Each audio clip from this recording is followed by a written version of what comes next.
Mastodon 4.4 is out. Profiles has a new feature that lets you feature specific hashtags in your profile. Pinned posts can now show as a carousel. Meanwhile, Blue Sky made some updates Monday that added customization options to notifications. So you can now get notifications just when an account replies to you instead of every time it posts. Stuff like that. So it's as good time as any for us to check in on our own usage of all these platforms. Jen, which ones of these do you use? And I'm curious to discuss how we all use them. Let's go down the list. So for X, I keep the account for mostly fact checking at this point and to, keep my name, but I don't actively post there.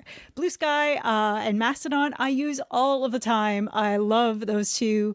Threads, I'll check in on once in a while. Roger, what about you? What do you use these days? Really, most of my time's on Blue Sky. I really tried with Mastodon, but there just wasn't enough a mass collation of people. There wasn't enough mass in your Mastodon.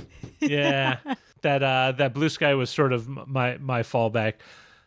Threads, I also tried, but the people at least I interact with don't use it. So it's again, it was more of like, well, I'm just talking into a void, which may or may not be cool. But after a year of it, I said, whatever. I find too that Mastodon gives me the better conversations. I may not always get a response, but when I do, it's a thoughtful response, and it's one that can turn into a conversation much quicker.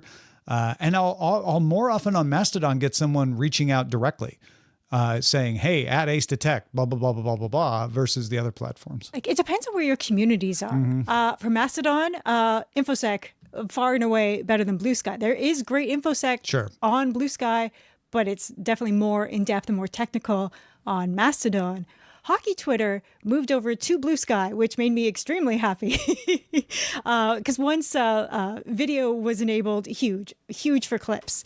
But for Torontonians, Mastodon, there's a huge Toronto community on Mastodon that was very easy to find.